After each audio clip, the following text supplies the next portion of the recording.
Início do século XX. A ferrovia São Paulo-Rio Grande chegava à região dos Campos Gerais e trazia uma grande transformação.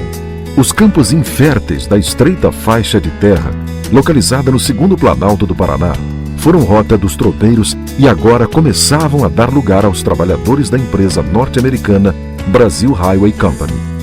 Enquanto os operários, muitos deles europeus, construíam a estrada de ferro, outros imigrantes também eram atraídos pela oferta de terras na região.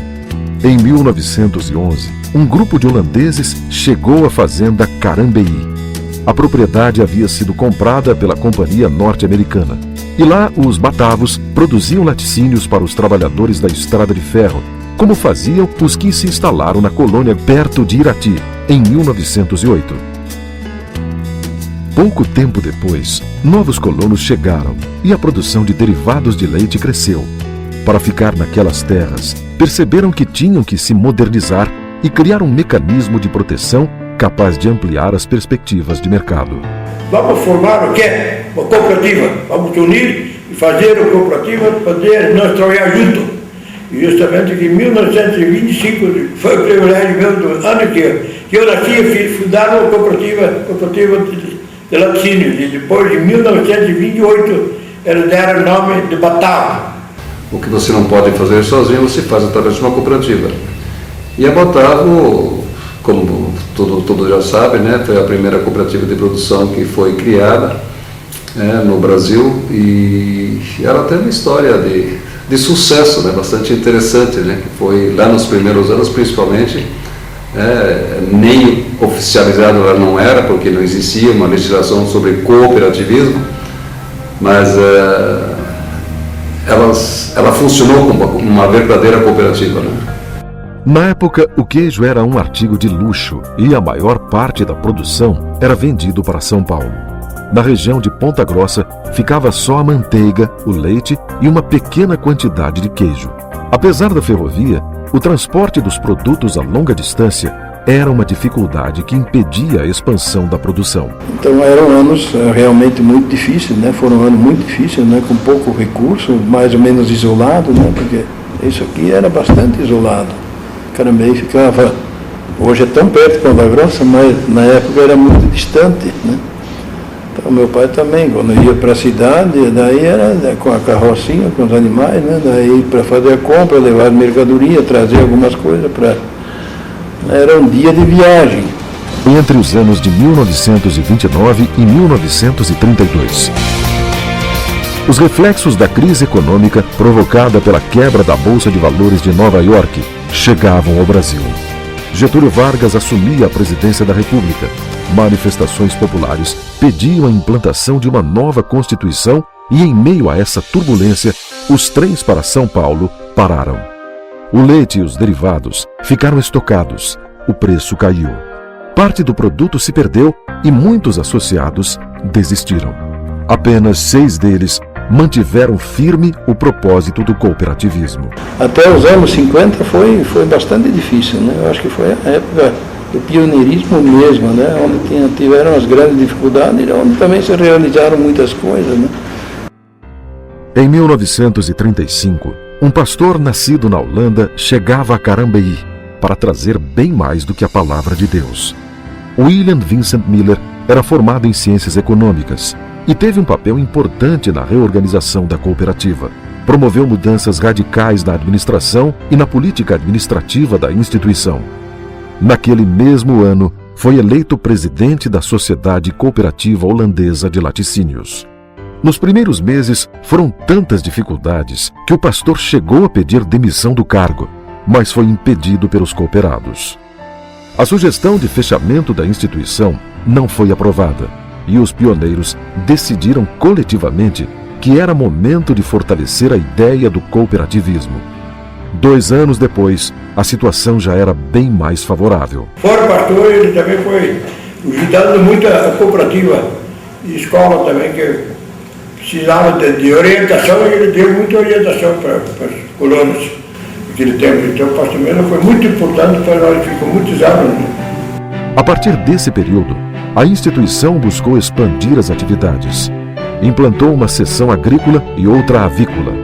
Também foi a partir desta fase que os cuidados com o controle de qualidade do leite, com a alimentação do gado e com a fabricação do queijo se ampliaram e se tornaram marca registrada da cooperativa. Em 1939, a diretoria decidiu ampliar as instalações para aumentar a produção de queijo e definitivamente disputar mercado em São Paulo. Uma nova fábrica começou a ser construída em novembro do ano seguinte. No primeiro dia de agosto de 1941, uma assembleia decidiu pela criação da Cooperativa de Laticínios Batavo. A década iniciava com resultados animadores. Números oficiais indicavam que de 1940 a 1942, a produção havia crescido 80%, mas a capacidade produtiva caiu no ano seguinte. Possivelmente, era um reflexo da entrada do Brasil na Segunda Guerra Mundial. A inflação assombrava e era cada vez mais difícil pagar os salários aos trabalhadores. A cooperativa era aquele tempo, os grandes e os pequenos, todo mundo recebia o mesmo preço para o produto. Não interessa se para o final 10 litros, 100 litros de leite, 200, porque até o tempo quem fornecia 150, 200 litros de leite era um grande produtor. Mas tinha gente que tinha 4, 5 vaquinhas, e naquele tempo a vaca dá 4, 5 litros de leite, só, não é mais como que dá 50 litros, coisa assim. Tudo vaca mestiça, né? Vaca de meio de buco. A guerra, que trouxe tantos problemas, também abriu mercado para os cooperados investirem em outras atividades que pudessem suprir as necessidades de consumo da população da regional, prejudicada pelos problemas de fornecimento e comercialização de produtos. Isso levou a uma nova reestruturação da cooperativa, que a partir de 1944 passou a se chamar Cooperativa Mista Batavo. Além de laticínio, a cooperativa vendia forragens para o pasto e outras mercadorias de natureza agropecuária. Nessa nova configuração, a associação ultrapassou os limites de Carambeí e passou a permitir também a filiação de produtores de Castro e Ponta Grossa. Depois da guerra, a Batavo passou a importar touros da Holanda e recebeu apoio para melhorar a alimentação das vacas leiteiras. Em 1947, participou da fundação da Cooperativa Central Agrícola do Paraná. Neste período, o preço do leite quase não subiu, os rebanhos foram castigados pela febre aftosa e o preço das rações aumentou. Uma cooperativa central tinha que ter por lei 3 sócios mínimas. Quando ela foi fundada, naquela época, ela tinha só 2. Tinha Castelana e Carambeí. Mas as cooperativas então assumiram perante o governo de que elas iam construir mais um. Quer dizer, iam formar mais um grupo que gente de fora para fazer parte da central. Nos anos 1950 e 1951, a produção de leite cresceu. A utilização dos touros importados melhorou a qualidade do gado leiteiro. Meus pais já vieram com gado e leite da Holanda para cá.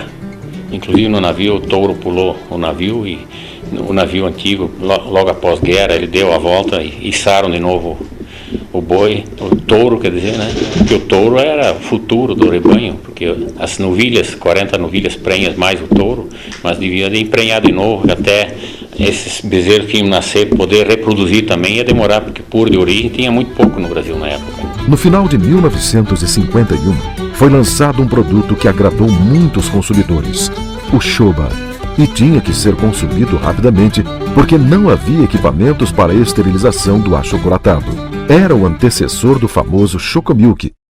Neste período, ampliou-se também a criação de porcos. Mesmo assim, o investimento majoritário continuou sendo na produção de laticínios. Estava exclusivamente direcionado aos produtos de origem animal. Então não tinha nada para a agricultura. Na década seguinte, o cultivo da soja atraiu muitos produtores. A Cooperativa Central construiu um silo para armazenar 20 mil toneladas do produto.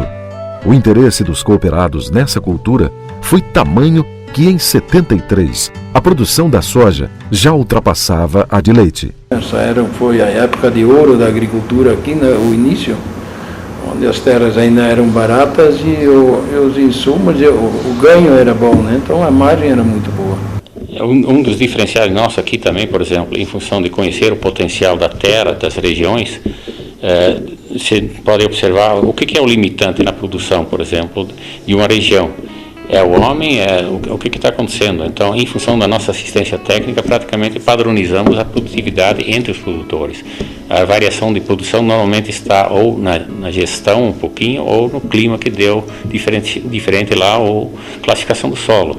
Quer dizer, nós temos todas essas informações. Comparado com outras cooperativas, não tem algo tão completo.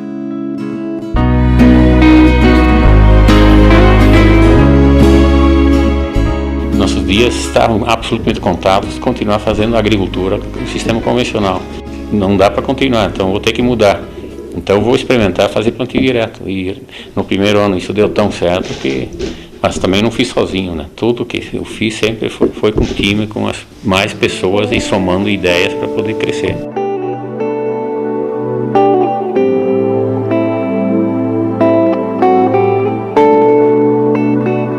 No final da década, a cooperativa Batavo filiou-se à Cooperativa Central Agropecuária dos Campos Gerais, Coopersul, e em seguida começou uma crise econômica que atingiria o país por quase 20 anos, quando os índices da inflação passaram dos 200%. Com o Plano Real, a crise começou a se dissipar em 97 e ocorreu um dos momentos mais difíceis na história da Batavo: a fusão da Cooperativa Central com a Parmalat Brasil S.A., indústria de alimentos. 10 anos depois, a Perdigão passou a deter o controle total da nova fábrica. Houve umas mudanças muito grandes, os planos Bresser, Kohler, etc., afetaram duramente a maioria das indústrias do Brasil, né? E os nossos associados, né, que forneciam a sua produção na Cooperativa Central, eles tiveram muitas dificuldades, né, porque eles estavam acostumados a ter um preço relativamente bom. De repente, essa concorrência, essa possibilidade de você também importar produtos de fora, mudou bastante esses aspectos todos. Já a cooperativa entrou num grau de endividamento, né, principalmente na área de carnes, e a gente teve que administrar tudo isso aqui com a diretoria, com a equipe. Então foram anos realmente difíceis, né? Não são lembranças assim gostosas, né? Porque eu pessoalmente gostaria de ter ainda a Cooperativa Central, né, como uma grande indústria aqui, com a marca Batavo se projetando no Brasil todo. Mas apesar das mudanças administrativas e econômicas, a virada do século foi de boa produtividade e de preços bons alcançados pelos cooperados. A gestão, quer dizer, programada e organizada, né? Isso que é fundamental. Não existe o homem, existe sim um grupo, um time para fazer as coisas. Então, isso, o mais importante é isso. A Cooperativa Batavo é uma empresa sólida, né, com um excelente quadro de funcionários. Nós temos um time, né, que nos assessora, que tem um compromisso muito forte com o cooperado. Nós temos também um quadro social, um quadro de cooperados, muito comprometido com a cooperativa, isso que eu coloquei aqui. Agora, com o nome de Batavo Cooperativa Agroindustrial e um programa de planejamento estratégico, com a participação de todos os funcionários, a Batavo mantém vivo um dos mais importantes princípios cooperativistas: a participação democrática. Além disso, passou a ter um forte comprometimento com a preservação ambiental. Eu vejo que produzir alimentos, né, de forma harmônica com a natureza é perfeitamente possível. A gente sempre está buscando soluções para que a gente consiga achar o equilíbrio entre a produção de alimentos e também a preservação do meio ambiente. Ao longo dessa trajetória quase secular, a tradição e a inovação, heranças deixadas pelos pioneiros de 1925, permitiram à entidade superar as crises e adaptar-se às novas condições econômicas e tecnológicas. E são a base da preparação para os futuros desafios. Que é o maior desafio que nós temos, é preparar as gerações futuras para que elas possam assimilar o que é a Batavo, né, o que ela representa para nós e o que ela vai representar para as gerações futuras.